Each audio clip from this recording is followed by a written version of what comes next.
여러분은 지금 김남훈의 인파이팅을 듣고 계십니다.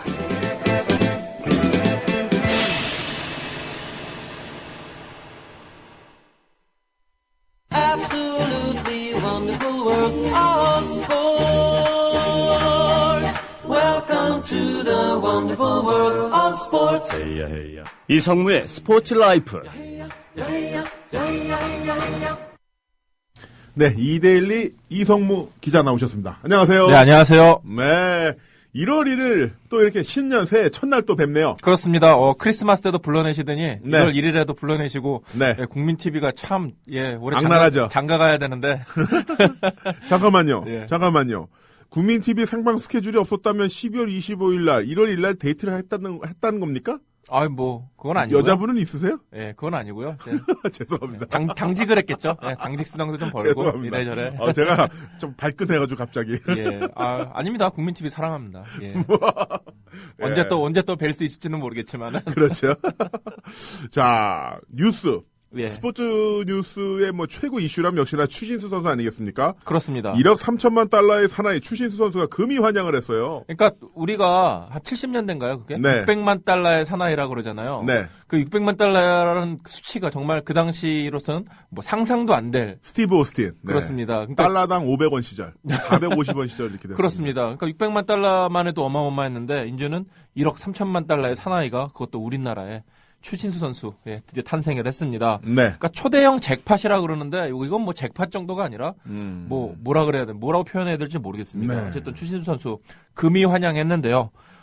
지난 30일이죠. 지난달 30일 오전에 인천공항을 통해 입국을 했고요. 대박 계약 체결 후에 이제 입국을 해서 기자회견을 가졌고요. 또 지금 한국에 머물면서 지금 바쁜 스케줄을 보내고 있다고 하는데요. 네. 아이들하고 특히 아내 이 하원미 씨라고 하는데 네네. 아내분의 어떤 환한 미소가 참 굉장히 빛났습니다. 네. 저도 예전 다큐를 통해서 봤었는데 네. 그 아내 되시는 분이 그렇게 고생을 많이 하셨다면서요? 그렇습니다. 그러니까 추신수 선수가 메이저리그 선수잖아요. 미국이 정말 땅덩어리가 넓고 네. 그러니까 마이너리그에서 이게 막 여러 팀을 또 지역을 돌아다녀야 되니까 거의 집에 있는 시간이 없다 그래요. 네. 심지어 아이를 낳을 때 첫째인가 둘째인가 제가 정확히 기억을 못해요. 둘째를 낳을 때 혼자 낳고 네. 혼자 병원에 가서 혼자 낳고 아이를 또 내리고 또 집에 있는 첫째 아이를 또 네. 키워야 되니까 이 또 아이를 신생아를 안고 열흘 만 3일 만인가? 이틀 만인가요? 하루 만에 네네. 다시 집에 와서 저도 뉴스를 봤는데 했다 그래요. 첫째를 일단 집에 두고 병원에 가서 애를 낳고 네. 의사가 만류하는데 집에 애가 혼자 있다. 그래가지고 자기가 낳은 신생아를 끌어안고 운전을 해서 자기 집으로 와서 자기 몸을 스스로 건설했다. 그러니까 도와줄 사람이 사실 없는 거죠. 말도 잘 안 통하고 네. 또 이 미국이라는 사회가 이렇게 또 네. 옆집에 잠깐 애 맡기고 네. 이럴 만한 그런 상황도 아닌 거고 얼마나 힘들겠어요. 그것도 20대 초반에 그러니까 네. 추신 선수가 마이너리그 선수 시절이었으니까 20대 초반이겠죠. 네. 그때 또 젊은 아가씨 네. 혼자가 그러니까 젊은 한국 여성 혼자가 네네. 미국에서 얼마나 힘들었겠어요. 그런데 그런 또 역경을 다 잊고 이겨내고 이제 네. 이렇게 지금의 어떤 길까지 온 거죠. 추신수 선수도 인터뷰 보니까 여기까지 오게 된 가장 큰 목표이자 이유이자 원동력은 다 아내 덕분이다 이렇게 말씀하시더라고요. 그렇습니다. 그러니까 네. 1억 3천만 달러라는 이 엄청난 돈에만 관심을 끌고 있지만은 그 뒤에 담겨져 있는 추신수 선수의 노력과 네. 눈물 그리고 가족들의 어떤 희생, 네. 헌신 이런 거는 사실 1억 3천만 달러라는 돈이 어마어마하긴 하지만은 네. 그걸로 다 표현할 수는 없겠죠. 그렇죠. 돈이라는 수치만으로. 돈도 돈입니다만은 요즘 하도 세상이 뒤숭숭하니까 네. 열심히 일한 사람이 굉장히 큰 대우를 받고 네. 또 그 사람 이면에 정말 도와줬던 훌륭한 가족들이 있고 이런 그렇습니다. 이야기에 사람들이 좀 더 관심을 많이 갖는 것 같습니다. 네. 자, 그러면요 어쨌든 1억 3천만 달러. 왜 내가 기분이 좋지? 예. 자, 그동안의 계약 과정에 대해서 또 추신수 선수가 솔직히 이야기를 해줬었죠. 그렇습니다. 추신수 선수에게 관심을 보냈던 팀이 한 10개 정도 됐다고 해요. 네. 그 중에 이제 서로 계약 조건이 맞아서 3개 팀 정도가 마지막까지 추신수 선수에게 협상을 벌였다고 네. 하는데요. 실제로 뉴욕 양키스의 제안이 있었다고 합니다. 저희가 몇 번 말씀드렸죠. 1억 3천만 달러인데 양키스는 원래 1억 4천만 달러를 네. 제안을 했는데 추신수 선수가 거절을 했다. 근데 이것에 대해서 추신수 선수가 해명을 했어요. 이게 참 답답했던 부분인데 이 자리에서 얘기를 하겠다.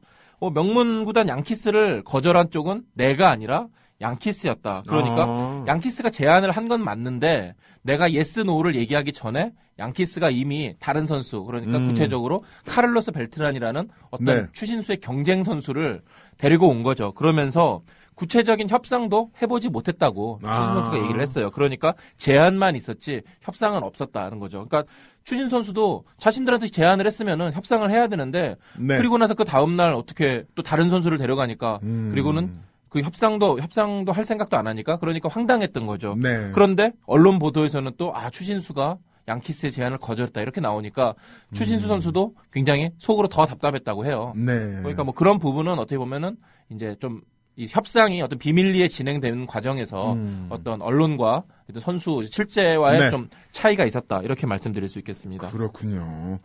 자, 그리고 1억 3천만 달러. 우리 돈으로 약 1,400억 원에 이르는 엄청난 계획을 하게 되면은 추신수가 어떤 생각을 하게 될지 예. 정말 궁금한데. 그러니까 많은 질문을 받았고 그에 대한 네. 대답을 했는데요. 가장 인상적이었던 말이 계약이 확정된 순간 마이너리그 시절과 부상으로 고생했던 시절이 네. 주마등처럼 흘렀다. 네. 또 18살 때 미국에 건너온 뒤 지난 13년이 5분 동안 짧게 머릿속을 스치고 지나가면서 아하. 눈물이 났다. 이렇게 얘기를 했어요. 저도 저런 눈물 좀 흘려보고 싶네요. 그렇습니다. 1,300만. 그러니까 추신수 선수가 네. 과거에 왼손 투수의 공에 맞아가지고 손가락이 골절되는 부상을 당한 적이 있거든요. 네. 그때 이제 왼손 투수에 대한 공포증이 왔다 그래요. 그러니까 왼손 투수가 몸쪽으로 공을 던지면은 공을 치기도 전에 뒤로 네. 물러나고 피하게 되고 이런 거죠. 움찔하게 되고. 네네. 그렇기 때문에 이제 그런 걸 없애기 위해서 굉장히 고통스럽기 때문에 정신과 의사까지 찾아가서 상담을 네. 받은 적이 있다고 해요. 또 2007년에는 팔꿈치 수술을 받고 이 야구를 하지 못한 적이 있었는데 네. 그때 그냥 한국으로 돌아갈까? 한국에서 가서 그냥 편안하게 뛸까? 이렇게 생각을 했었다고 합니다. 네. 그런데 그때 추신 선수의 손을 잡고 만류했던 사람이 바로 부인 하원미 씨라는 거죠. 네. 그러니까 아내가 만류하지 않았다면은 아마 추신수 선수 스스로 무너졌을 거다 이렇게 말을 하기도 했는데요. 역시 방금 말씀드렸지만은 이 추신수 선수의 오늘날의 성공에는 이 어마어마한 돈으로 다 담아낼 수 없는 땀과 눈물이 있었고 네. 또 그 뒤에도 역시 가족들에 대한 사랑과 고마움도 함께 있었습니다. 아, 정말 이런 어떤 주변의 가족들의 노력이 있었기 때문에 이런 결과를 만들 수 있었던 거고 네. 그 결과도 대단하지만 그 과정이 역시나 너무 아름답네요. 그러니까 축구나 이 야구도 마찬가지인데 이 해외파 선수들 중에 좀 의외로 빨리 뭐 이렇게 성공하지 네. 못하고 국내로 돌아오는 선수들이 있어요. 이게 누구라고 말씀드리긴 뭐하지만은 네. 축구 선수들 가운데도 특히 근데 이렇게 해외에서 그렇게 오래 버티지 못하고 돌아오는 경우를 보면은 본인의 의지 박약도 있지만은 가족들이 현지에 네. 적응하지 못하고 굉장히 힘들어하기 때문에 네. 결국에는 이 가족들도 생각을 해야 되잖아요. 그렇죠. 그렇기 때문에 한국으로 돌아오는 경우도 많이 있거든요. 결국에는 이 우리나라 선수가 해외에 나가서 스포츠 스타로 성공을 하기 위해서는 네. 본인도 잘해야 되지만은 어떤 가족들의 헌신적인 네. 뒷받침도 있어야 되는 게 사실입니다. 아, 정말 아까 말씀하신 것처럼 20대 한국 여성이면은 그냥 아직은 젊은 아가씨고 그렇죠. 예, 예. 이러는데 정말 외국에서 얼마나 힘들었겠어요. 그렇습니다. 뭐 말도 제대로 안 통하고 그럴 때는 네. 가서 병원에 가서 또 스스로 가서 애를 낳아야 되고 뭐 네. 또 그런 과정 또 금방 돌아와야 그 되고. 다큐 보니까 마이너리그에서 생활할 때는 다른 선수들과 같은 집을 썼더라고요, 방을. 그렇습니다. 네, 뭐 화장실과 욕실을 공유하는 뭐 그러니까 그런 형태로. 마이너리그 선수들은 그러니까 우리가 흔히 메이저리그 선수들의 화려한 모습만 보게 네. 되잖아요. 뭐 저택 네. 그렇고 몇백억씩 번다 뭐 이렇게 하는데 마이너리그 선수들은 오히려 우리나라 프로야구 선수들보다 더 열악한 생활을 해요. 뭐 연봉이 뭐 한 뭐 몇천만 원대, 그러니까 네. 5만 달러, 10만 달러 네. 또 그러니까 근데 또 집 같은 거 구해야 되면은 실질적으로 남는 게 없는 거죠. 그러니까 네. 뭐 싱글 A나 뭐 더블 A나 이런 데 있는 선수들은 실질적으로 뭐 자기 집을 갖지 못하고 여러 명의 선수가 모여서 이 집을 빌려서 함께 네. 살고 그러곤 해요. 특히 뭐 이제 돈을 아끼기 위해서 우리나라 선수들도 이제 많이 가 있잖아요. 네. 어린 선수들도.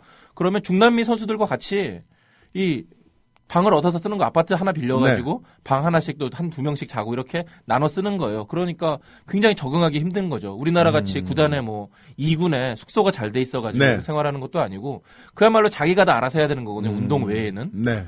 그러니까 굉장히 힘든 삶이 되는 거고 특히 가족들과 함께 가게 되면은 정말 버티기 힘든 거죠. 그러니까 추신수 선수도 마찬가지예요. 그러니까 추신수 선수가 왜 메이저리그 팀들이 이렇게 FA 계약에서 추신수 선수를 높게 평가하냐면은 네. 추신수 선수가 마이너리그에서 6년을 생활을 했거든요. 네. 그러니까 6년 동안에 버틴 거예요. 이렇게 쓴 맛을 봤다는 거죠. 고진감 내는. 그렇습니다. 그러니까 이런 이 오랜 고생 끝에 이렇게 성공을 했기 때문에 쉽게 무너지지 않고, 왜 중남미 선수들 같은 경우에는 재능만 믿고 타고난 재능을 때문에 쉽게 성공했지만은 결국 쉽게 무너지는 선수가 네. 많이 있거든요. 근데 추신수 선수는 오랜 고생 끝에 고생을 경험하고 이렇게 메이저리그 와서 또 메이저리그에서도 꾸준하게 또 성장해서 올라왔기 때문에 네. 쉽게 무너지지 않고 FA가 돼도 큰 돈을 줘도 계속 꾸준히 잘할 수 있을 거다, 이런 믿음이 있는 거죠. 아하. 그렇기 때문에 그런 부분이 있군요. 예, 그런 부분에 있어서는 추신수 선수가 오히려 지금 이런 성공이 그런 오랜 시련이나 네. 마이너리그에서의 고생이 큰 도움이 됐다고 할 수 있겠죠. 네, 역시나 그 와인 같은 경우도요. 네, 포도로 이제 수확을 해서 그 포도주를 만들잖아요. 그렇습니다. 그때 그 토양이 굉장히 비옥한 이런 토양에서 자란 그 포도나무의 그 포도는 맛이 별로 없대요. 포도주용으로 별로 좋지가 않대요. 그런가요? 예. 그러니까 어떻게 되냐면은 그 나무 뿌리가 박혀 있는 그 땅의 토질이 굉장히 다양하면서도 이게 여러 가지를 포함하고 있어야만 뿌리가 계속 안쪽으로 파고 들어가면서 더 많은 영양분을 섭취하려고 안쪽으로 깊숙이 들어가는 거죠. 들어가면서 네. 잔뿌리가 많이 발달하면서 그 깊숙이 들어가 있다 보니까 다양한 토질, 다양한 어떤 흙 속에 있는 영양분을 흡수를 하면서 맛있는 포도가 만들어진다고 하더라고요. 그렇습니다. 그래서 얕게 이렇게 그 비옥한 것보다는 차라리 좀 척박하더라도 다양하게 섞여 있는 그런 그 토질이 좋다고 얘기를 하는데, 그렇습니다. 그런 것처럼 추신수 선수가 그 마이너리그에서 했던 그 삶의 어떤 그 시련이 지금의 훌륭한 결과로 이어지는 자양분이 됐다, 이렇게 표현할 수 있겠네요. 예, 맞습니다. 아, 그러면 이성무 기자도 이제 대성하시겠네요. 예, 몇 저도 년째 마이너리그신 예, 거죠? 저는 뭐 인생이 마이너리그인데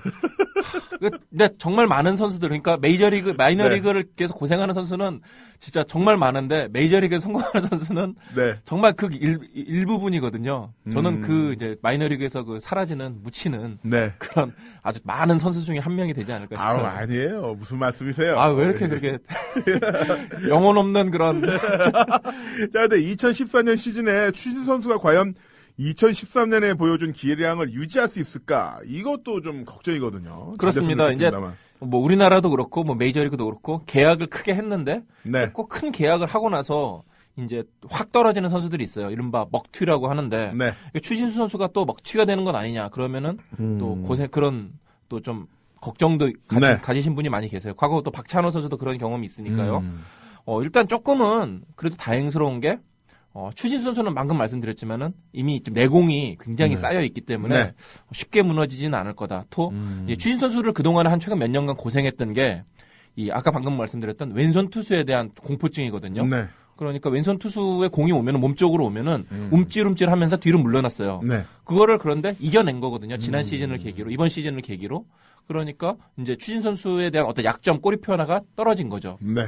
또 여기 심리적인 자신감까지 이번에 또 올 시즌을 하면서 한국 메이저리그 최고의 1번 타자라는 계속 또 이런 칭찬이 들어오면서 이 추신수 선수가 또 심리적인 자신감까지 얻었고요. 텍사스라는 구단 팀 자체가 또 타자들에게 굉장히 유리합니다. 구장도 어떻게 보면은 뭐 지난 시즌을 말씀드렸지만은 뭐 제트 기류 같은 게 흘려서 이 타자들이 장타를 치기에 굉장히 유리한 네. 구장이라 할 수 있겠고 여러 가지로 추신수 선수가 활약하기 좋은 환경이거든요. 뭐 그렇게 놓고 본다면은 글쎄요, 본인의 마음가짐이 중요하겠지만은 이 반짝 스타가 아니잖아요. 추신수 선수는 방금 말씀드린 대로.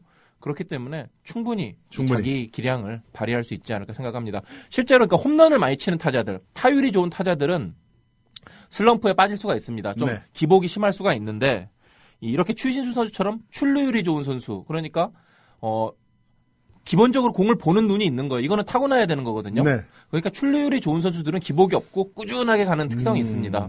물론 홈런 수가 뭐 좀 많이 늘어났다가 줄어들다 할 수는 있겠지만은 이 출루율은 크게 변하지 않거든요. 그런 면에서 놓고 본다면은 글쎄 추신수 선수 크게 큰 기복은 없을 것으로 보여요. 네. 예. 추신수 선수 2014년에도 좋은 성적 내면서 네. 지금의 이 성공에서 그치지 않고 더 큰 모습, 더 위대한 모습을 보여줬으면 하는 그런 바람을 가져봅니다. 네. 자, 이제 UFC 격투기 이야기로 넘어가 볼게요. 지난주 금요일이었나요? 토요일이었죠? 일요일이었죠. 한국 시간으로 일요일이었습니다. UFC 168. 네. 그 앤더슨 실바와 크리스 와이드만 네네. 2차전이 있었는데 예. 어마어마한 결과가 나왔어요. 그렇습니다. 저는 앤더슨 실바가 당연히 이번에 이길 줄 알고 네. 뭐 했는데 일단 크리스 와이드먼이 굉장히 강하더라고요. 네, 1라운드 초반부터 엄청난 압박을 예. 펼쳤었고, 그렇습니다. 그 라운드를 끌고 가는 능력도 대단했습니다. 그러니까 1라운드는 확실히 와이드먼이 이긴 시합이었고 네. 이제 더 큰 결과는 2라운드에서 밝혀졌는데 앤더슨 실바가 레그킥, 이 네. 로우킥을 차는 과정에서 이 크리스 와이드먼의 어떤 다리, 어떤 블록킥이 네. 걸리면서 이 정강이뼈가 부러지는 네. 큰 불상사를 당했습니다.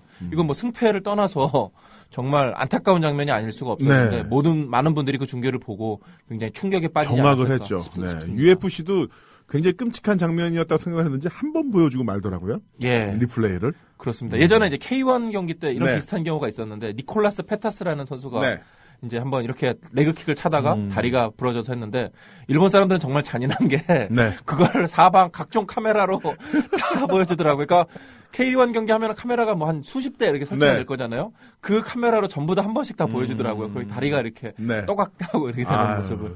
근데 그게 참, 1차전 때도 그렇습니다만, 크리스 와이드맨이 대단한 게, 이런 앤더 실바가 7년 동안 챔피언이었어요. 그렇습니다. 제가 UFC 중계 해설을 3년 했거든요. 네. 그러니까 저는 단 한 번도 앤더 실바가 도전자였던 적을 본 적이 없죠. 그렇습니다. 그리고 앤더 실바도 7년 동안 챔피언이었으니까, 2013년, 그러니까 2006년부터 챔피언을 했었죠. 네. 그러니까, 이 시합을 하는데 먼저 나와 있잖아요. 도전자니까. 네, 예. 자기도 되게 뻘쭘해 하더라고요. 7년 동안 항상 후순위로 나왔었는데, 선순위로 나와 있으니까 뻘쭘해 했었고, 재밌었던 것은, 기억에 남는 것은 크리스 와이드먼이 역시나 기세에 죽지 않더라고요. 예. 흔히들 하루 강아지 범 무서운 줄 모른다고 하는데, 하루 강아지들이 범을 잡을 수가 있는 거거든요. 동시간대, 동시대에 살았던 선수들은 위대한 챔피언 파이터가 있으면요, 쫄아서 시합을 제대로 못해요. 예를 들어서, 예전에 프라이드 시절의 크로카입니다. 이런 것처럼, 그런 선수가 있으면은, 동시대에 같이 하는 선수들은 이미 자기 주변에 있는 선수들이 얘한테 다 먹혔어. 두드려 맞았으니까, 그냥, 간접적으로 이미 패배를 경험을 해봤잖아요. 그런 상태에서 올라가니까, 크로캅이 압박을 하면서 왼손 스트레이트 잽만 넣으면 움찔움찔 하다가 바로 움찔한 순간에 또 왼발 하이킥이 들어오고 이런 식으로 흘러가는데 크리스 와이드먼은 신세대잖아요. 네. 네, 물론 나름대로 어떤 교훈이 있었겠지만은 그런 부분에서 넌 뭔데? 그럼 나랑 한번 해보자. 이런 부분이 있었던 거고 그런 자신감이 1차전 승리를 가져왔고 2차전에서 결코 쫄지 않더라고요. 그러니까 크리스 와이드먼이 네. 저는 잘 몰랐는데 내공이 굉장한 선수더라고요. 그러니까 일단 이 대학 시절에는 올 아메리칸 네. 미국 레슬링을 대학 레슬링을 평정했던 선수고 또 앤더슨 실바와 1차전을 앞두고 집이 허리케인에게 이 허리케인이 네. 완전히 허리케인이 몰아치면서 네. 온 집이 침수가 되면서 가족들이 결국에는 자기 친척 집에서 이게 네. 방 하나에서 같이 모여서 사는 그런 또 경험도 했었다고 하더라고요. 네. 그러니까 이 크리스 와이드먼이 여러 가지로 굉장히 추신 선수 마찬가지로 네. 굉장히 어떤 뭐랄까 네. 단단한 선수, 속으로 단단한 선수라고 할 수 있겠고 네. 이 와이드먼이 대단한 게 그 전까지 이 앤더슨 실바와 싸우는 선수들을 보면은 앤더슨 실바의 이 타격 거리에 들어오지 않기 위해서 굉장히 어떤 좀 그런 점에 더 신경을 썼잖아요. 네. 예를 들면은 차일 소넨 같은 선수는 무조건 이 묻지마 태클로 계속 네. 들어가서 물론 재미도 봤지만은 어쨌든 정면 승부를 안 했잖아요. 그런데 이 와이드먼은 실바와 정면 승부를 한 거예요. 그러니까 거리에 들어가서도 같이 맞불을 놓고 네. 밀리지 않고 이렇게 되니까 실바가 굉장히 당황해했던 네. 그런 기억이 납니다. 안전거리를 선택한다는 것 자체가 쫄았다는 거거든요. 그렇습니다. 격투기는 감정적인 스포츠이기 때문에 쫄면 져요. 그러니까 그 타격을 잘한다는 피터 벨포트 같은 경우도 네. 앤더슨 실바와는 결코 이렇게 정면 승부를 안 했잖아요. 그러니까 그 거리에 안 들어가기 위해서 굉장히 노력하고 기습적으로 어떤 안쪽으로 들어가기 위해서 네. 빠르게 어떻게 치고 들어가는 그런 작전을 쓴 거지. 상대 정면 승부를 안한 선수들이 거잖아요. 다 안전거리를 지키려고 한다는 걸 아니까 네. 앤더 실바는 특유의 이소룡 흉내 이런 거 예. 내면서 선수들을 농락했던 건데 이 크리스 와이드맨은 그런 거 전혀 개의치 않았던 거죠. 그리고 원래 격투기가 이렇게 보면은 효도르나 크리스 와이드맨처럼 얼굴이 순하게 생겼는데 시합 되게 잘하는 선수. 이런 선수들이 진짜 오래가요. 아. 막 무섭게 생기고 막 이런 선수들은 아까 얘기한 것처럼 야구에서도 좀 기복이 있는데 그런 선수 이제 홈런이죠. 홈런포 스타일인데 효도로도 되게 순하게 생겼잖아요. 그렇죠. 네, 그런 굉장히 부잣집 막내 도련님처럼 생기고 순하게 생겼는데 시합할 땐 어마어마한 이런 사람들이 확실히 오래가는 차분하면서도 센 이런 선수들이 오래가더라고요. 진짜 재밌게 봤습니다.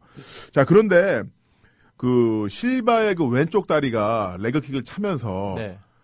이제 크리스 와이드만의 그 왼쪽 무릎 쪽에 단단한 그 부위에 맞으면서 똑딱 90도로 부러졌잖아요. 그렇습니다.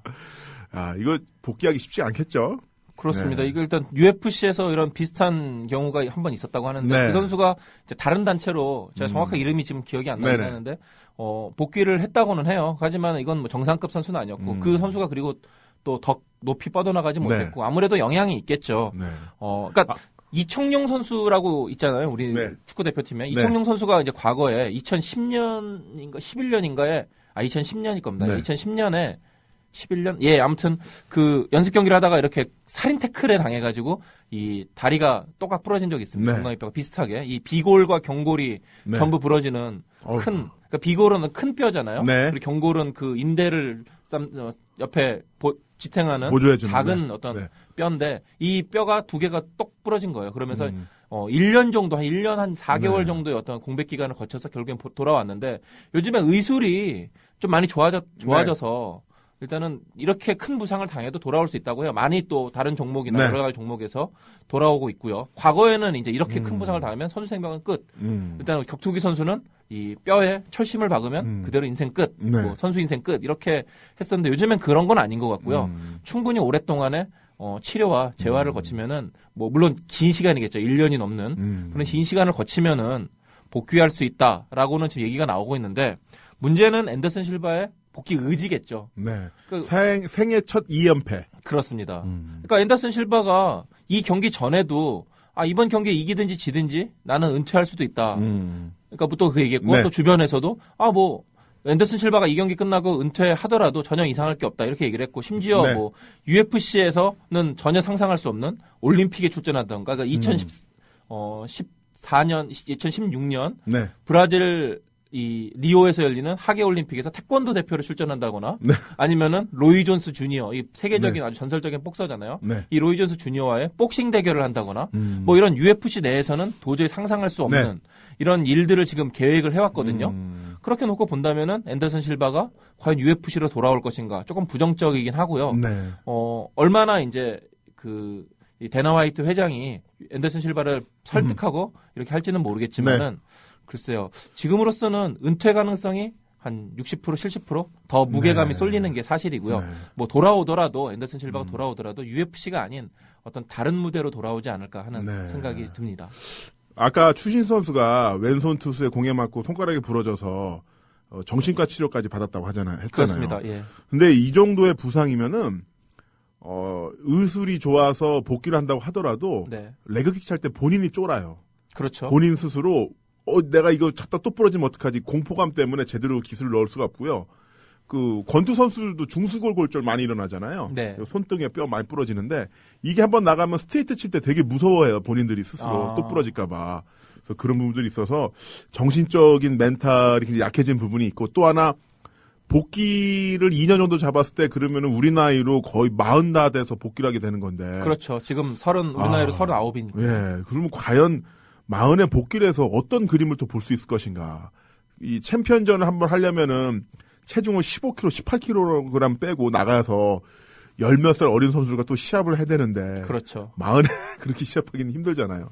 그런데 또 이제 앤더슨 실바와 같이 어떤 정상을 찍었던 선수, 오랫동안 그것도 오랫동안 정상을 지켰던 선수는 또 자존심이 굉장히 중요하잖아요. 네. 그러니까 물론 이제 계속 자신이 이번에 재대결을 응한 것도 이 정상에서 은퇴하고 싶다, 네. 정상에서 물러나고 싶다 이런 의지가 있겠지만은 그런 의지를 목표를 이루지 못했잖아요. 네. 그렇게 놓고 본다면은 오히려 복귀에 대한 열망이나 의지 이런 게 더 높아질 수도 있는 거죠. 그러니까 뉴욕 양키스의 마리아노 리베라 같은 선수도 네. 원래는 올 시즌을 끝으로 은퇴를 했지만은 사실은 작년 2012년 시즌을 마치고 은퇴를 하려고 그랬었거든요. 네. 그런데 경기 중에 그만 다리가 부러진 거예요, 이 선수도. 그러니까 다리에 큰 십자인대가 끊어진 거죠. 다리가 부러진 게 아니라 네. 십자인대가 끊어지는 큰 부상을 당하면서 결국에는 이대로 은퇴할 수 없다. 그래서 올 시즌 한 시즌 더 뛰고 결국에는 이 최고의 마무리 투수로 이름을 날린 뒤에 네. 아주 멋지게 은퇴를 했거든요.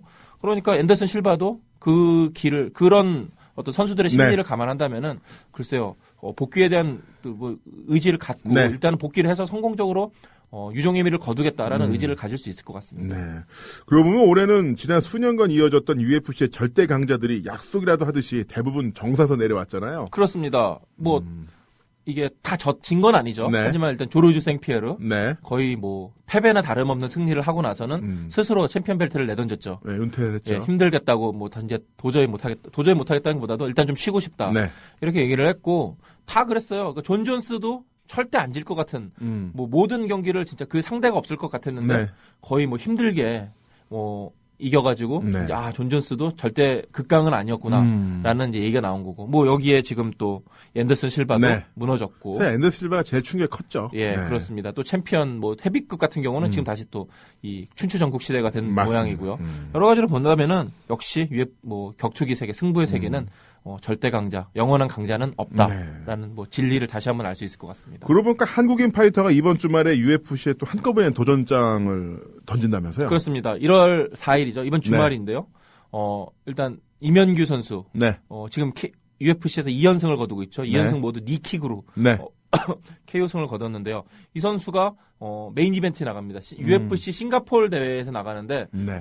지금 이 상대 선수가 굉장히 또 강한 선수로 알려져 있거든요. 벨기에 선수로 알려져 네. 있는데 이게 타격이 좋고 만약에 이 경기에서 이기게 되면은 이면규 선수, 이 정찬성, 김동현과 아주 어깨를 나란히 하는 한국인 파이터의 어떤 대표하는 선수로 자리매김할 것으로 보이고요. 또 이 대회에는 이 또 그 방태현 선수라고 네. UFC 데뷔전에 나가는 선수가 있고요. 또 팀메드에 갑자기 이름이 생각이 안 나는데 그 또 새로운 또 우리나라에서 또 네네. 지금 나가고 있는 선수가 또 있는데 한국인 선수가 3명이나 나가니까요.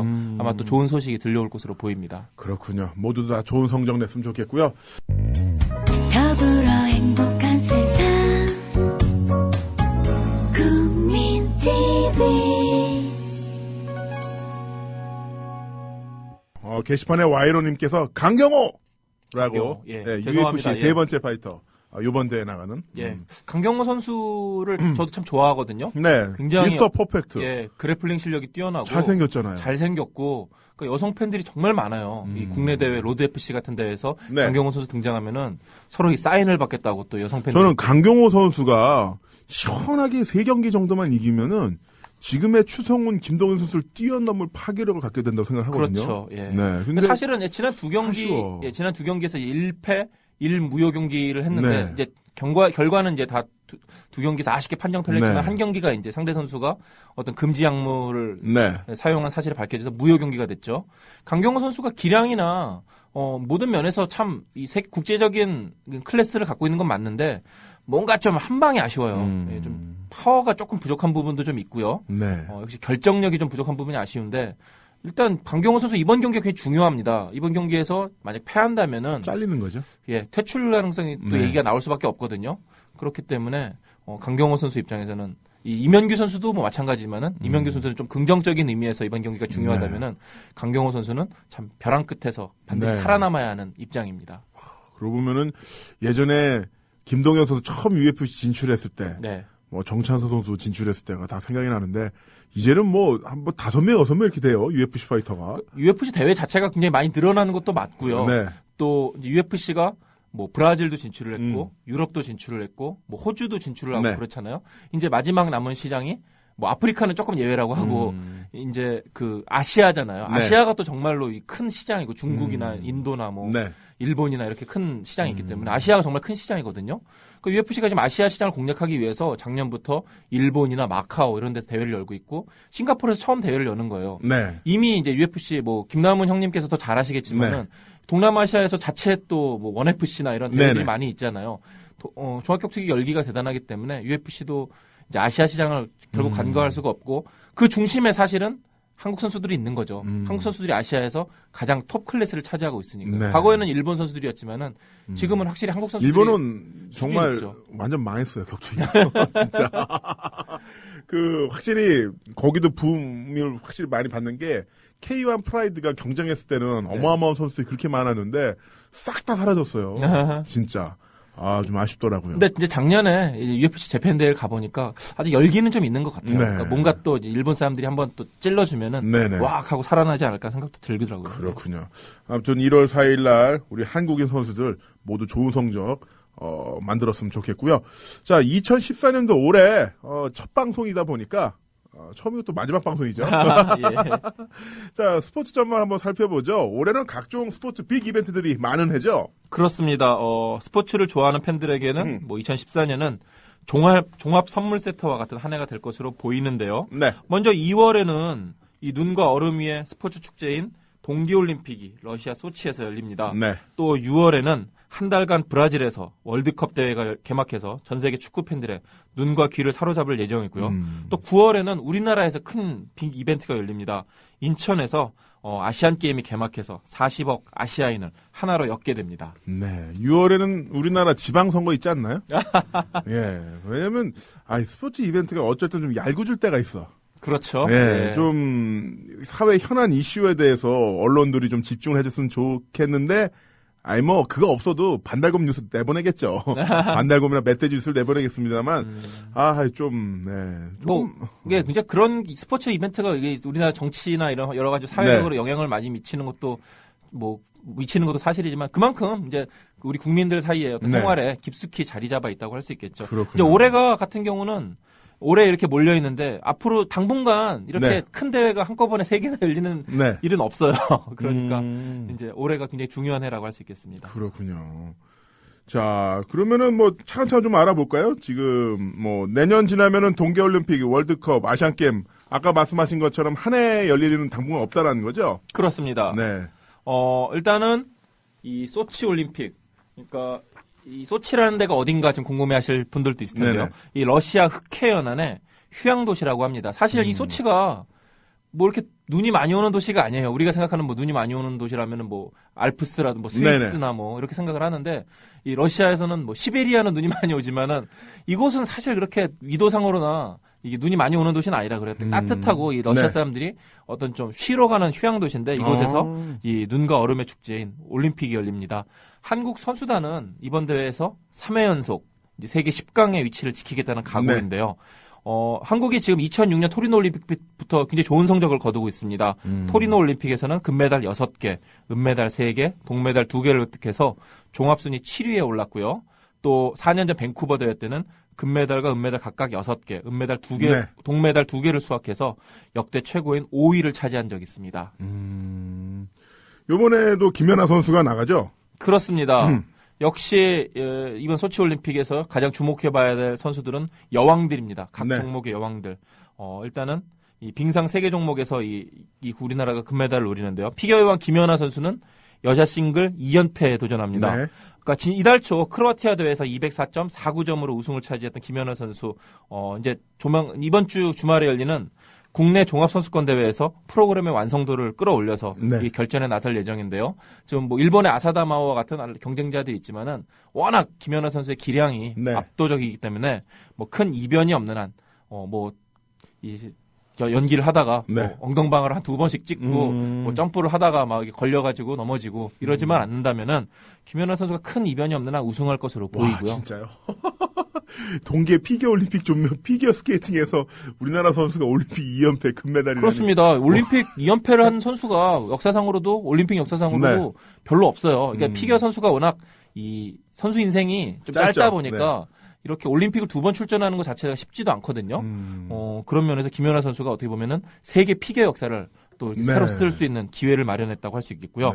또 스피드 스케이팅에서는 이상화 선수. 그렇습니다. 빙속 여제 이상화 선수가 여자 500m 2연패 준비하고 있습니다.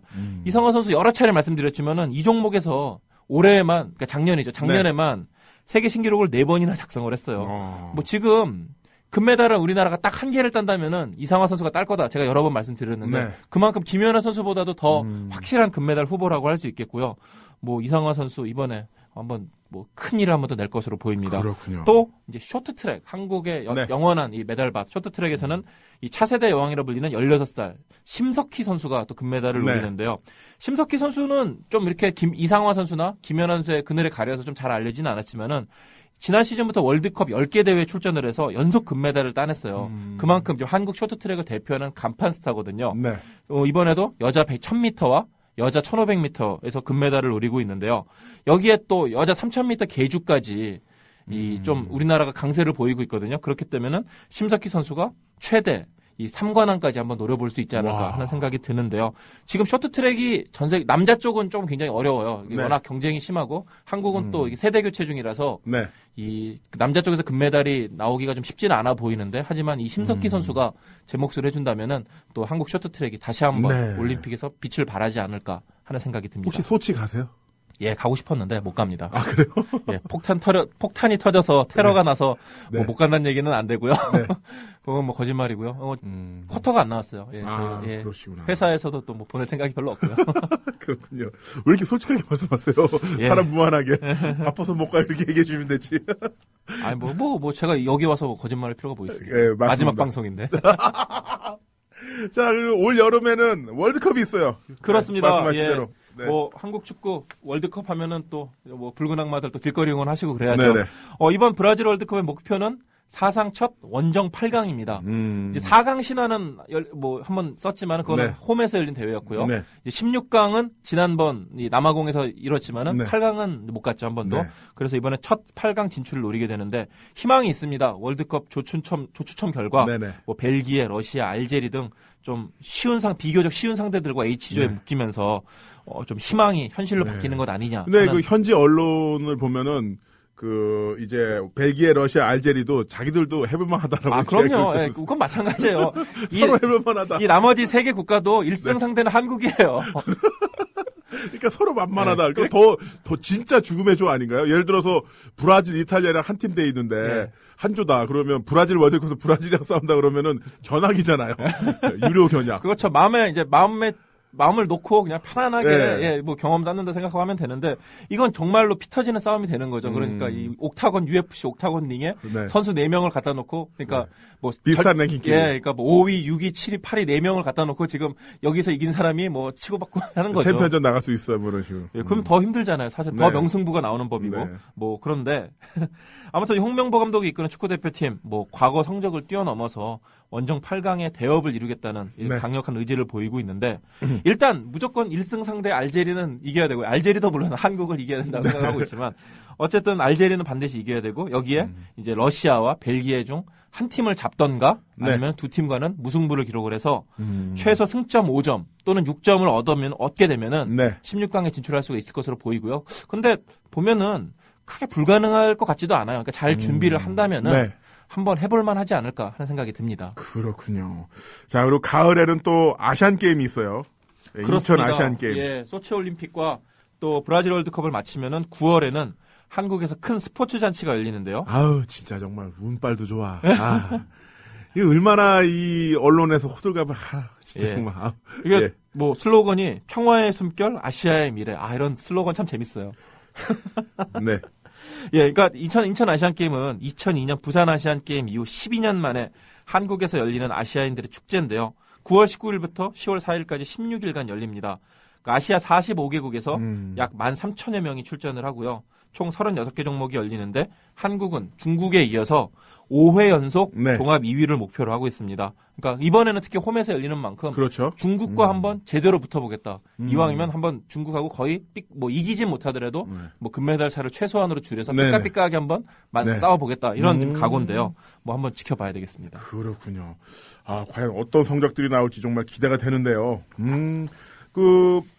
또 수영에서 박태환, 리듬 체조 손현재, 배드민턴 이용대 이런 선수들은 아시안 게임에서 충분히 금메달 딸 수 있는 선수들이잖아요. 그러니까 이제 김연아나 이상화가 소치올림픽 소치올림픽이 어떤 기대주고 네. 월드컵에서는 뭐 손흥민이나 뭐 기성용이나 이런 선수들이 중심이라면은 아시안 게임에서는 이제 박태환이나 이 손현재 또 뭐 이용대 이런 선수들이 이제 주축이 되는 거죠. 특히 박태환 선수가 굉장히 관심을 모으고 있는데 박태환 선수 그동안에 좀 많이 실현돼 있었잖아요. 작년에 네네. 스폰서 계약이 끝나서 훈련을 제대로 못하고 그런데 이번에 또 아시안 게임이 마지막 무대라 생각을 하고 네. 굉장히 구슬땀을 흘리고 있어요. 또 인천 아시안 게임이 열리는 수영장이 박태환 수영장이에요. 이름을 딴 박태환 수영장. 예. 그렇기 때문에 네. 박태환 수영장에서 박태환 선수가 이제 3관왕 이미 2회 연속 3관왕을 했거든요. 아시안 게임에서. 네네. 그러니까 다시 한번 박태환 선수가 한번 역사를 쓸지 좀 기대가 되고요. 또 이 손현재 선수도 굉장히 또 이번에 네. 주목이 되는 게 이 손현재 선수가 지난 광저우 아시안 게임에서 동메달을 따면서 유명세를 타기 시작했거든요. 네. 여기에 또 2012년 런던 올림픽에서 5위를 차지했고 그렇기 때문에 계속 지금 성장하고 있어요. 이번 아시안 게임은 어떤 우리 국내 팬들 앞에서 아시아 정상의 실력을 네. 인정받을 수 있는 절호의 기회이자 또 그 뒤에 있을 올림픽 무대에서 또 시상대 이번엔 꿈의 이 메달을 따기 위한 어떤 전초전으로 평가가 되고 있는데요. 한국 리듬 체조 역사상 첫 아시안 게임 금메달을 손현재 선수가 딸 수 있을지 관심이 쏠리고 있습니다. 네. 아, 정말 기대가 되네요. 네. 기대가 되는데 이런 스포츠 소식도 많이 즐겨주시면서 네. 좀 국내 여러 가지 이슈에서 좀 많은 국민들이 관심을 가져주셨으면 그러게요. 하는 예. 그런 뭐 희망사항도 가져봅니다. 자, 월드컵 이야기를 좀만 더 해보면 네. 현재 월드컵 대표팀의 윤곽도 어느 정도 그려진 상황이죠. 그렇습니다. 뭐 네. 지금 홍명보 감독이 이제 월드컵 엔트리 한 80% 정도를 네. 정해져 있다 이렇게 얘기를 하고 있는데요. 일단은 뭐 가장 확실한 선수들 뭐 기성용이라던가 네. 뭐 구자철이라던가 손흥민 뭐 이런 선수들은 거의 뭐 이제 월드컵 본선에서도 주전으로 네. 나설 것으로 보이고요. 여기에 또 수비수 뭐 홍정우, 김영권 뭐 이런 선수들도 역시 이 본선에 나갈 것으로 보입니다. 네. 이제 관심을 모으는 부분이 스트라이커 자원인데요. 네. 김신욱 선수, 이 진격의 거인이라 불리는 196cm 김신욱 선수는 한 자리를 차지할 것으로 보이는데 이제 나머지 스트라이커 자원을 누가 데려갈 것이냐. 지금 뭐 박주영 선수와 지동원 선수가 후보긴 한데 네. 이 두 선수가 모두 소속팀에서 경기에 나서지 못하고 있어요. 그렇죠. 그래서 이번 지금 1월 이적 시장에 네. 이 팀을 옮겨서 뛸 수 있는 팀으로 옮겨야 된다 이런 얘기가 많이 나오고 있는데 네네. 그러니까 이 선수들이 국가대표 후보로 거론되고 있지만은 결국에 국가대표 팀에서 좋은 활약을 펼치기 위해선 경기에 뛰어서 네. 경기 감각을 올려야 되잖아요. 그렇기 때문에 올해 1월이 지금 시부터 시작이 됐는데 지금 1월이 이 두 선수에게 굉장히 중요한 시점이 되겠고요. 만약 이번 1월 달에 팀을 옮기지 못한다면은 아마 이 두 선수 최악의 경우 월드컵에 나가지 못할 수도 있겠다라는 생각이 듭니다. 그렇군요. 그러니까 박주영 선수 같은 경우에는 아마 정상적인 컨디션을 되찾는다면은 분명히 주전 공격수로 나설 겁니다. 왜냐하면 홍명보 감독이 굉장히 박주영 선수의 스타일을 좋아하거든요. 네. 예, 그러니까 내려와서 압박도 해주고 미드필드 역할도 맡아주면서 또 골 결정력도 이미 검증이 돼 있고 그렇기 때문에 굉장히 박주영 선수의 거취에 대해서 홍명보 감독이 밤잠을 안 자고 이 전화기를 계속 좀 붙잡으면서 좀 알아보지 않을까 싶은데요. 네. 어찌됐건 박주영 선수가 빨리 옮겨야 이 박주영 선수 네. 본인에게도 좋고 대표팀에게도 좋은 결과가 네. 나올 수 있겠습니다. 그럼 말씀하신 것처럼 유럽에서 뛰는 태극 전사들이 대거 팀을 옮길 가능성이 있다고 하는데 네. 이게 분명히 대표팀 전력에 영향을 끼치겠죠. 실전을 아까 자기 팀에서 역할 하느냐 마느냐 분명히 월드컵에서 그 영향이 있지 않겠습니까? 그렇습니다. 결국엔 뛰어야 되거든요. 그러니까 아무리 좋은 프로레슬러도 뭐 이렇게 부상당해서 네. 한동안 못 나오면은 저 얘기군요. 감각이 떨어질 수밖에 예, 없잖아요. 네. 아무래도 예. 그런데 이제 선수들도 마찬가지인 거죠. 그때까지 꾸준하게 이 자기의 최선 베스트 컨디션을 만들기 위해서는 소속팀에서 경기를 뛰어야 되니까요. 대표팀에서 네. 훈련하는 것도 결국엔 한계가 있는 거거든요. 네. 결국에는 이 실전 감각이 제일 중요한데 그러기 위해서는 뛸 수 있는 팀으로 가야죠. 좀 약한 팀이라 하더라도 그렇군요. 본인의 노력이 지금 제일 중요합니다. 맞습니다. 자, 그래서 올해 있을 3대 스포츠 이벤트 소치 동계올림픽, 네. 그다음에 월드컵, 그리고 아시안게임까지 살펴봤는데 네. 다른 건 몰라도 아시안게임에 대한 그 흥미라고 해야 될까요? 국민들의 관심이 진짜 옅어진 것 같아요. 그렇죠. 예, 시청률도 예. 많이 떨어졌고 사실은 이제 기자들도 보면은 네. 아시안 게임은 그렇게 크게 뭐 신경 안 써요? 신경을 안 쓰는 분위기가 됐어요. 그러니까 이제 박태환 선수 같은 경우가 이제 그런 일부 스타 네. 선수들을 따라가게 되지만은 이제 아시안 게임에서 금메달을 땄다 그래서 그렇게 뭐 국민적인 관심이 되고 그런 거는 아닌 것 같아요. 몇몇 어떤 일부 선수들을 네. 제외하고는 이제 정점은 1986년 서울 아시안 게임이었죠. 네네. 그게 이제 어떤 정치적인 또 이슈와 도 그때 맞물리면서 제가 군맥 6학년인가 중학생이었는데 네. 저도 혹시 우리가 가서 거기서 마스 게임 이런 거 할 수 있다고 그래가지고 네. 운동장에서 이런 마스 게임 연습하고 그러니까 진짜 그 당시 평택에서 그것도 내가 평택에서 내가 저 왜인지 모르겠어요. 열받아. 그렇죠. 그러니까 갑자기 당시 동원된 거. 예, 중학생 여중생 여고생들이 쫄쫄이 입고 예. 그 매스 게임 하고 예. 그래서 또 무리가 좀 말이 좀 있었죠. 예, 저기 무슨 뭐 하는 거. 북한이야 여기가. 예. 그러니까 그게 또 당시 50 이 정권하고 좀 정권의 어떤 그런 이 뭐랄까요 우미나 정책이라 해야 될까요? 네. 이런 거 맞물리면서 좀 아시안 게임 많이 부각된 부분이 있는데요. 또 이 아시안 게임이 또 우리나라나 아시아에서 그 동안에는 좀 중요하게 여겨졌던 게 아시아 국가들이 과거에는 이 세계 스포츠 무대에서 변방에 머물렀었거든요. 네. 그러니까 신체 조건이나 뭐 경제력이나 이런 게 미국이나 유럽 등의 이른바 선진국에 좀 밀리다 보니까 이 올림픽이나 월드컵 등에서 두각을 나타내지 못했잖아요. 결국 그렇게 되니까 아시아끼리 경쟁하는 아시아 경기에 좀 큰 관심을 네. 보일 수밖에 없었는데요. 특히 또 우리나라 같은 경우에는 이 과거 냉전 시대 북한과의 경쟁 네. 관계도 있었고요. 뭐 지금이야 스포츠 분야에서 한국이 북한을 월등히 앞서 있지만은 70년대만 해도 북한과 뭐 비등하거나 오히려 북한의 스포츠 실력이 한국보다 더 네. 앞서곤 그랬거든요. 이제 그런 스포츠와 스포츠 외적인 부분이 겹치면서 아시안 게임에 대한 관심이 높았는데요. 최근에는 이 아시아 국가들의 수준도 높아지고 팬들의 눈높이도 네. 함께 높아지다 보니까 이 아시안 게임이 좀 시시해진 게 또 사실이고요. 실제로 중국이나 일본은 상당수 종목에서 아시안 게임의 1진이 아니라 2진을 보내는 경우가 많습니다. 그러니까 대회 자체에 크게 이제 신경을 안 쓰는, 비중을 두지 네. 않는 경향이 뚜렷한데요. 한국은 조금 다릅니다. 그런데 선수들이 아시안 게임에 목숨을 거는 이유가 있습니다. 바로 병역 혜택 때문인데요. 그러니까 우리나라에서 역시 군대. 병역 혜택을 받는 이 스포츠 스타들 중에 거의 한 70% 이상은 아시안 게임에서 금메달을 네. 따서 이 병역을 딴 경우거든요. 특히 이제 구기 종목 같은 경우 배구나 농구, 네. 축구 이런 종목에서는 손흥민 선수 분명히 아시안 게임 때 와요. 추신수 선수가 메이저리그 시즌을 하다가 네. 중간에 왔잖아요. 네. 그러니까 중간에 온 건 아니지만 어쨌든 네. 대표팀을 뛰겠다고 뭐 태극마크를 달기 위해서 한국에 왔다 이렇게 하잖아요. 네. 메이저리그에서 하고. 병역 면제. 예, 결국엔 그리고는 안 뛰잖아요. 대표팀에서 WBC도 불참하고. 네. 그러니까 그거 마찬가지 어쩔 수 없어요. 박찬호 선수가 완투를 한다니까요. 아시아 게임 금메달을 위해서는. 박찬호 완전. 예, 그러니까 메이저리그 이 수천만 달러의 연봉을 받는 선수들도 네. 온몸을 불살르는 게 바로 이 아시안 게임입니다. 이전 2개월. 그렇습니다. 이게 돈이 얼마예요? 그러니까요. 이게 좀 뭐 안타까운 얘기긴 하지만 그것도 현실인데요. 네. 그렇기 때문에 아시안 게임이 이제 우리 선수들에게는 굉장히 중요한 의미가 있는 거고요. 얼마 전에 병무청에서 아시안 게임 금메달을 따도 군대에 면제를 안 주겠다. 뭐 이런 발표를 하니까 네. 체육계에서 들고 일어났죠. 예, 이게 뭐 스포츠를 호구로 보는 거냐. 근데 사실은 근데 조금 할 얘기가 있는 게 우리나라에서 스포츠보다도 더 병역을 면제를 많이 해주는 문화 분야가 발레나 무용, 클래식 아, 그래요? 그런 거거든요. 그러니까 쿵쿨 대회에서 금메달을 따도 우승을 해도 입상을 해도 병역 면제가 돼요. 그러니까 발레, 무용. 그러니까 현대 무용, 발레 또는 뭐 이런 뭐 피아노 네네. 같은 뭐 그런 아, 진짜요? 예, 그런 클래식 같은 부분이 있잖아요. 뭐 성악 이런 무슨 유럽에서 좀 알려진 쿵쿨 대회에서 우승을 하면은 그 병역 면제를 시켜주는데 그 규모가 사실은 이 스포츠 스타의 이 메달을 따서 병역을 면제해주는 경우보다 훨씬 더 많습니다. 몰랐던 사실. 예, 그런데 이제 어떤 그런 뭐라 그럴까 이런 이제 병역 이슈가 나오게 되면은 이제 스포츠 쪽에 오히려 또 먼저 좀 메스를 가하는 네. 경향이 있죠. 그런 부분은 스포츠계도 조금 억울해할 만한 하다가 올 수 있습니다. 그렇군요. 지금 해두님께서 네. 마리나베이 샌드에 걸려 있었어요 하면서 이명규 선수의 그 시합 포스터 UFC 싱가포르. 싱가포르에 계시는 네, 분이요. 그거 올려주셨네요. 또 싱가포르 계신가 그러니까 봐요. 메인 이벤트예요. 그러니까 뭐 우리가 뭐 보면은 앤더슨 실바 대 이 크리스 와이드먼 이런 또 부제가 붙잖아요. 네. 이번 경기는 아무튼 이명규 선수가 이 대회 간판인 겁니다. 네, 그렇군요.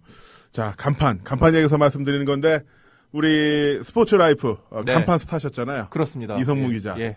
인파이팅의 유일한 스포츠 코너. 예, 이제 간판을 내리게 됐습니다. 네, 5개월 동안 함께 했었는데, 정말 수고 많이 하셨고, 네. 참, 거의, 이성무 기자와 저의 인연도 거의 10년째 흘러가고 있어요. 예, 뭐 개인적으로 굉장히 뜻깊은 시간이었습니다. 네. 김남은 형님하고 또 이렇게 네. 오랫동안 또 인연을 네. 이어왔는데 이렇게 또 이런 시간을 통해서 다시 또 일주일에 한 번씩 뵙고 네. 인연을 이어가서 굉장히 좋았고 저도 정말. 예, 또 즐거웠습니다. 김효진 PD 같이 이렇게 네. 훌륭하신 분 자신의 신념을 위해서 더욱 아주 이런 돈을 많이 벌 수 있는 기자가 될 수 있었음에도 불구하고 신념을 위해서 이렇게 힘든 길을 가시밭길을 스스로 헤쳐가시는 이런 훌륭하신 젊은 친구하고 만날 수 있어서도 굉장히 즐거웠고요. 잠깐만, 이 음악을 끼까지니까 무슨, 추모 방송 같잖아. 일부러 이렇게 까신 건 아니죠? 자, 하여튼. 즐거웠습니다. 예. 이성무 기자 수고하셨고요. 예, 또 우리 인연 있을 때 또 봬요. 네, 감사합니다. 네, 고맙습니다. 이성무 기자 여기서 보내드리겠습니다. 수고하셨습니다.